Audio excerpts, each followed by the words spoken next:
नमस्कार. मी भाऊ तोरसेकर. तुम्ही बघत आहात प्रतिपक्ष.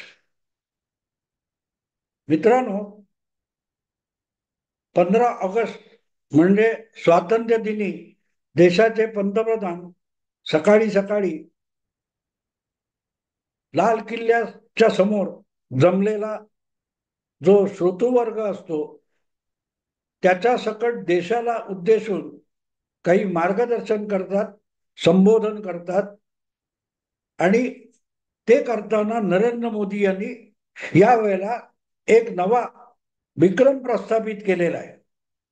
भारताचे पंतप्रधान पहिले जवाहरलाल नेहरू हे लागोपाठ तीनदा पंतप्रधान झाले होते आणि त्यांनी अनेकदा लाल किल्ल्यासमोरून देशासाठी संबोधन केलेलं आहे, देशाच्या नागरिकांसाठी. पण नेहरू वगळले तर सलग 10 वर्षापेक्षा जास्त कुठच्याही दुसऱ्या पंतप्रधानाला देशाच्या नागरिकांना स्वातंत्र्य दिनी संबोधन करता आलेलं नाही. 10 वर्ष सलग संबोधन करणारा दुसरा पंतप्रधान आहे तो इंदिरा गांधी पण नाहीत किंवा राजीव गांधी सुद्धा नाहीत, तर मनमोहन सिंग होते, जे कधीही लोकसभेवर निवडून आले नाहीत. राज्यसभेत राहून सोनिया गांधींच्या हातचं कठपुतळी म्हणून ज्यांनी 10 वर्ष पंतप्रधान पद उपभोगलं, ते मात्र सलग 10 वर्ष पंतप्रधान म्हणून संबोधन करत होते. आणखीन एक योगायोग सांगितला पाहिजे. 2013 2013 मध्ये नरेंद्र मोदी हे गुजरातचे मुख्यमंत्री होते आणि भारतीय जनता पक्षाने येऊ घातलेल्या 16व्या लोकसभा निवडणुकीसाठी नरेंद्र मोदी यांचं पक्षाचा चेहरा म्हणून आणि पंतप्रधान पदाचा उमेदवार म्हणून नाव घोषित केलेलं होतं. पण मोदी हे गुजरातचे मुख्यमंत्री होते आणि अशा वेळी मोदींनी लाल किल्ल्यावरूनच तेव्हा सुद्धा भाषण केलं होतं. फरक इतकाच होता की ते सकाळी केलेलं लाल किल्ल्यासमोरचं भाषण नव्हतं, ते संध्याकाळी लाल किल्ल्यासमोर केलेलं भाषण होतं. कारण देशाचे पंतप्रधान मनमोहन सिंग होते आणि सकाळी लाल किल्ल्याच्या त्या ठिकाणावरून, प्राचीवरून मनमोहन सिंग यांनीच देशाला उद्देशून भाषण केलं होतं आणि ते त्यांचं शेवटचं पंतप्रधान म्हणून भाषण होतं, 10व्या वर्षी केलेलं भाषण होतं. आणि त्याच दिवशी संध्याकाळी दिल्लीपासून खूप दूर, अगदी पाकिस्तानच्या सीमेलगत कच्छच्या रणामध्ये नरेंद्र मोदी यांनी लाल किल्ल्याच्या पार्श्वभूमीवर देशाला संबोधन केलं होतं. अर्थात ते गुजरातचे मुख्यमंत्री होते आणि गुजरातमध्येच त्यांचं भाषण झालेलं होतं. पण जो मंच बनवलेला होता मोदींच्या कच्छ मधल्या त्या स्वातंत्र्य दिनाच्या भाषणासाठी, जो मंच बनवलेला होता त्याच्या मागे संपूर्ण लाल किल्ल्यासारखं एक नेपथ्य उभं केलेलं होतं आणि मोदी लाल किल्ल्यावरून बोलतायत असा एक आभास निर्माण केलेला होता. आणि मोदींचं अख्खं भाषण गुजरातचा मुख्यमंत्री असून सुद्धा संपूर्ण देशाला उद्देशून केलेलं भाषण होतं, देशभरच्या भारतीय नागरिकांना उद्देशून केलेलं भाषण होतं. कारण मोदींना माहिती होतं त्यांना भाजपने पंतप्रधान पदाचा उमेदवार केलेला आहे आणि त्यामुळेच मोदी जे भाषण करतील ते सगळ्याच्या सगळ्या वृत्तवाहिन्यांवरून थेट प्रक्षेपित केलं जाणार आहे आणि ते देशाच्या कानाकोपऱ्यातले बहुतांश नागरिक अगत्याने ऐकणार आहेत. मोदींच्या भाषणाची तुलना ही खरेखुरे पंतप्रधान ज्यांचं सकाळी भाषण झालं होतं त्या मनमोहन सिंग यांच्या भाषणाशी, मोदींच्या संध्याकाळच्या भाषणाची तुलना होणार ही उघड गोष्ट होती. आणि म्हणूनच मोदींनी हे सगळं नाट्यमय घटना घडवून आणलेली होती. आणि मला आठवतं त्यावेळेला मणिशंकर अय्यर वगैरे काँग्रेसच्या नेत्यांनी नरेंद्र मोदींची खिल्ली उडवली होती. नरेंद्र मोदींना अशाच लाकडी कार्डबोर्डच्या बनवलेल्या लाल किल्ल्यासमोरच भाषण करावं लागेल. त्यांच्या नशिबात कधीही खऱ्याखुऱ्या लाल किल्ल्यावर उभं राहून देशाला संबोधन करण्याची बिलकुल शक्यता नाही, अशी हेटाळणी मुख्यमंत्री नरेंद्र मोदी यांची त्यावेळेला झालेली होती 11 वर्षापूर्वी, 2013 15 ऑगस्ट. आज मी बोलतोय तेव्हा 15 ऑगस्टची संध्याकाळ आहे आणि योगायोग बघा, त्याच नरेंद्र मोदींनी ज्यांच्या नशिबी लाल किल्ल्याच्या प्राचीवर प्रांगणात उभं राहण्याची सुद्धा नाही अशी हेटाळणी झाली होती, त्यांनी 11व्यांदा पंतप्रधान म्हणून देशाला उद्देशून संबोधन केलं आणि समोर राहुल गांधींना समोरच्या गर्दीत एक श्रोता म्हणून बसावं लागलं होतं. अनेक काँग्रेसचे नेते तिथे बसले होते. पण या वेळेला आणि गेल्या 10 वर्ष खऱ्या खुरा लाल किल्ल्यावरून नरेंद्र मोदी पंतप्रधान म्हणून बोलत होते. त्या कच्छच्या रणातून काल्पनिक किंवा नेपथ्य म्हणून सेट लावलेल्या लाल किल्ल्यासमोर भाषण केलेले मोदी बरोबर 1 वर्षांनी 15 ऑगस्ट 2014 रोजी खऱ्या खुऱ्या लाल किल्ल्यासमोर उभे राहून पंतप्रधान म्हणून भाषण करत होते. आणि ते तेवढ्यावर थांबलं नाही, त्यांनी सलग 11 वर्ष हा एक विक्रम प्रस्थापित केला. आता त्यांनी काय मुद्दे मांडले, सीए वगैरे, बांगलादेशचा हिंदूंवरचे अत्याचार, हे सगळे मुद्दे आले जे नॉर्मली पंतप्रधानाला बोलावे लागतात. आंतरराष्ट्रीय घटनांपासून देशांतर्गत घटनांपर्यंत वेगवेगळ्या गोष्टींचा आढावा पंतप्रधान अशा भाषणातून घेत असतात.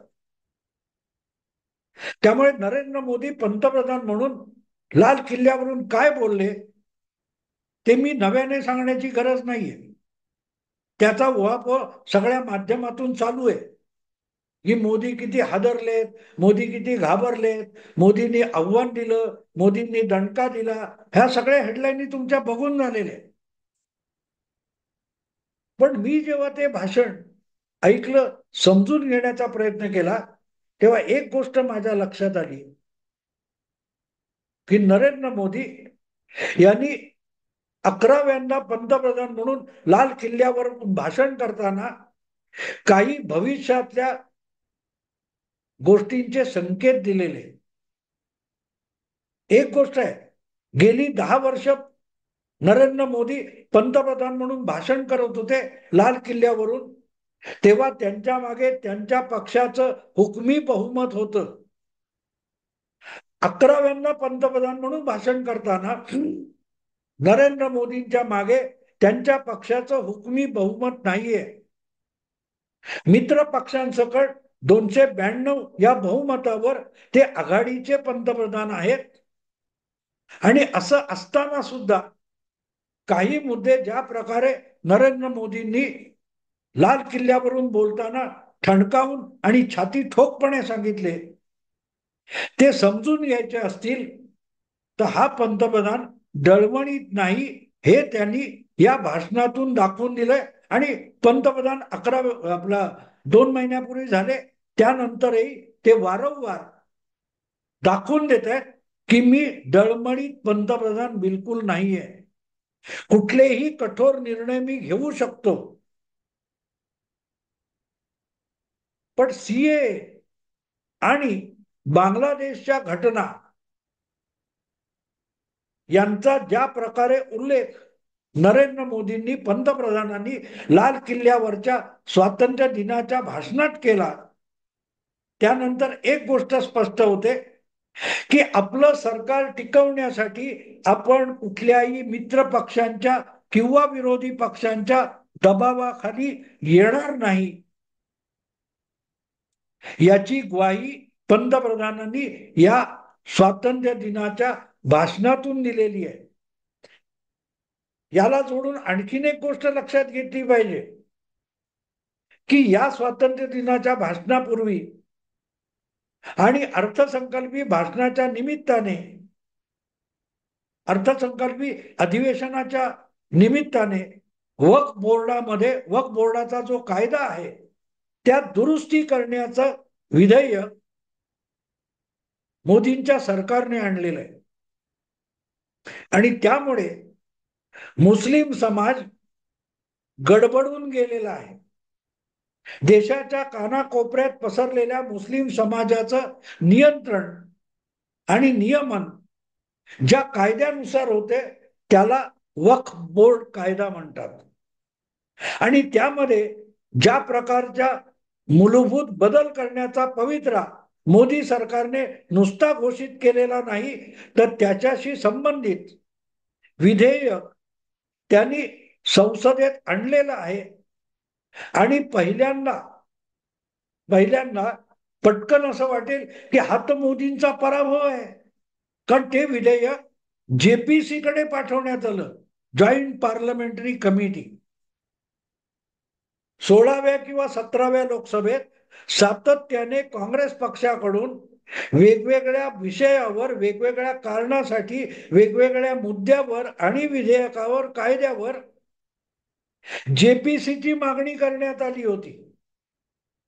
पण मोदींनी किंवा त्यांच्या पक्षाने आणि सहकार्यांनी कुठल्याही जॉईंट पार्लमेंटरी कमिटीला अजिबात मान्यता दिली नाही, भीक घातली नाही. 10 वर्षात एकही जेपीसी झाली नाही. विधेयक फेरविचारासाठी पाठवायचं असेल तर संसदेच्या स्टँडिंग कमिटीकडे, म्हणजे स्थायी समितीकडे पाठवण्यात आलं. पण पहिल्यांदा वक्फ बोर्डाच्या दुरुस्तीचं विधेयक जे आहे यासाठी जेपीसी बनवण्यात आली. जेपीसी कडे ते पाठवण्यात आलं. जेपीसी याचा अर्थ की संयुक्त राज्यसभा लोकसभा मिळून एक खासदारांची समिती बनवली जाते. त्या समितीकडे हे विधेयक पाठवण्यात आले. त्या समितीमध्ये त्याचा ओघ होईल, पण त्या समितीच्या शिफारशी स्वीकारण्याचा कुठलाही दंड सरकारवर नसतो. याला महत्व आहे. स्थायी समिती आणि जेपीसी यामध्ये हा मोठा फरक आहे. आणि त्यामुळे दिसायला विरोधी पक्षाला गाजर दाखवले की जेपीसी कडे पाठवले. पण त्यामध्ये जेपीसी मध्ये या वक्फ बोर्डाच्या विविध ज्या दुरुस्त्या आहेत त्याच्यावर जो उहापोह होईल त्यात प्रत्येक पक्षाला आपली भूमिका ठामपणे मांडावी लागेल. आणि त्यामध्ये तुम्ही मुस्लिम धार्जिणे आहात की मुस्लिम धार्जिणे नाहीत याची ग्वाही जेपीसीच्या उहापोहामध्ये, चर्चासत्रामध्ये द्यावी लागणार आहे. थोडक्यात वक्फ बोर्डाचा कायदा आणणं म्हणजे विधेयक आणणं आणि ते जेपीसीकडे पाठवणं ही गोष्ट सरळ सरळ देशामध्ये धार्मिक ध्रुवीकरणाला चालना देणारी आहे. कारण वक्फ बोर्ड ही दुखणारी नस आहे आणि त्याच्यावर मोदींनी बोट ठेवले. लोकसभा निवडणुकीत मुस्लिम मत जी एक गठ्ठा भाजपच्या विरोधात गेली त्याला शह देण्यासाठीच इतक्या घाई गर्दीने हे वक्फ बोर्डाचं विधेयक आणलं गेलेलं आहे. आणि त्याच्यामध्ये देशभरच्या सगळ्या पक्षांना त्यांची हिंदू विरोधी किंवा मुस्लिम धार्जिणी भूमिका अतिशय सुस्पष्ट शब्दात समोर आणण्याला मोदी सरकारने यातून भाग पाडलेले. हे तसंच्या तसं विधेयक हे लोकसभेतून रेटून नेणं शक्य होतं. कदाचित थोडीशी फ्लोर मॅनेजमेंट केली तर राज्यसभेत सुद्धा ते विधेयक संमत करून येणं अवघड नव्हतं. पण जाणीवपूर्वक हे विधेयक हे जेपीसी कडे पाठवण्यात आले जेणेकरून सगळ्या पक्षांची मुस्लिम धार्जिणी किंवा हिंदू विरोधी भूमिका ही मुद्देसूद चर्चेतून समोर यावी आणि त्याचा जनमानस बनवण्यासाठी किंवा बिघडवण्यासाठी पूर्ण वापर करता यावा यासाठी टाकलेला हा डाव आहे, असं माझं स्पष्ट मत आहे. एकदा हे सगळं झालं की त्यामध्ये सगळ्या पक्षांना स्पष्ट केलं जाईल की तुम्हाला लोकांसमोर यायचंय की तुम्ही हिंदू विरोधी आहात की नाही. हिंदू विरोधी नसाल तर तुम्ही वक्फच्या दुरुस्तीला पाठिंबा दिला पाहिजे. प्रत्येक कायदा मुस्लिमांचं हिंदूंचं नियमन करण्यासाठी जबरदस्तीने आणला जातो, पण मुस्लिमांना नियमित करायचं असेल तर मात्र तुमचे पाय लटपटत असतील तर उघडपणे मुस्लिमांच्या बाजूने उभे राहा. हिंदू मतदारांना, हिंदू समाजाला लिबरल पुरोगामी सेक्युलर पक्षांनी दाखवून द्यावं की आम्ही हिंदूंची पर्वा करत नाही, आम्ही मुस्लिम मतावर जगतो. हे प्रत्येक पक्षाने काय असेल ते दाखवून द्यावं, यासाठीच हे विधेयक आणलं गेलं आणि ते जेपीसी कडे पाठवलेलं आहे. त्यातून सरळ सरळ राजकीय ध्रुवीकरण व्हावं हीच मोदींची अपेक्षा आहे. आणि एकदा ते स्पष्ट झालं की मग हिंदूमध्ये मुस्लिमांसारखं ध्रुवीकरण आणि व्होट बँक अधिक मजबूत होते. हे सगळे पक्ष हिंदू विरोधी आहेत, हे आमची मतं घेऊन आमच्यावरच उठलेत. बांगलादेशच्या घटनेनंतर बंगालमध्ये, उत्तर भागामध्ये, सिलिगुडी वगैरे अनेक शहरांमध्ये ज्या प्रकारची भयंकर प्रतिक्रिया उमटली ती बघितल्यानंतर प्रत्येक पक्षाची गोची झालेली आहे. आपण मुस्लिम धार्जिणे आहोत की नाही हे सांगणं भाग झालेलं आहे. उद्धव ठाकरे मुस्लिम व्होट बँकेची मतं घेऊन 9 खासदार निवडून आणू शकले, पण वक्फचं विधेयक लोकसभेत आल्यानंतर आपल्या खासदारांना विधानसभेतून त्यांना बाहेर पळवून न्यावे लागले. इथे कळतं की वक्फ कायदा किंवा विधेयक हे संसदेत आणणं आणि त्याचा ते जेपीसी कडे पाठवणं आणि त्यानंतर थेट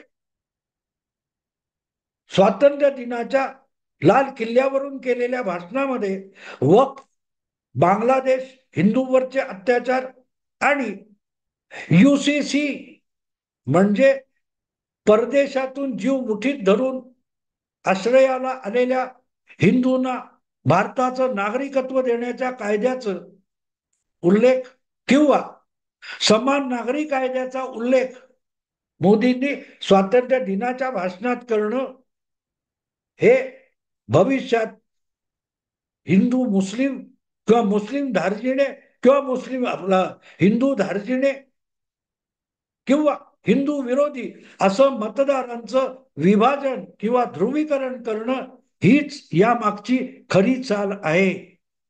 आणि ती चाल यशस्वी झाली तर त्यासाठी मोदी सरकार पडलं तरी चालेल इतक्या टोकाच्या भूमिकेत जातील, कारण त्यामागे सरकार पडण्याची भीती मला वाटत नाही. मी पर्वा केली नाही, हिंदू हितासाठी मी सरकारचा सुद्धा बळी द्यायला तयार आहे. सरकार बुडालं तरी चालेल, पण मी कट्टर हिंदुत्ववादी आहे हे दाखवायचं आणि सरकार पाडून घ्यायचं. वक्फ विधेयकासाठी सरकार पाडून घ्यायचं आणि मध्यावधी निवडणुका आणायच्या. ही सरळ सरळ या मागची खेळी आहे असं मला वाटतं. बघू काय होतं ते. मित्रांनो, आता इथेच थांबतो. आवडलं लाईक करा, शेअर करा, सबस्क्राईब करा.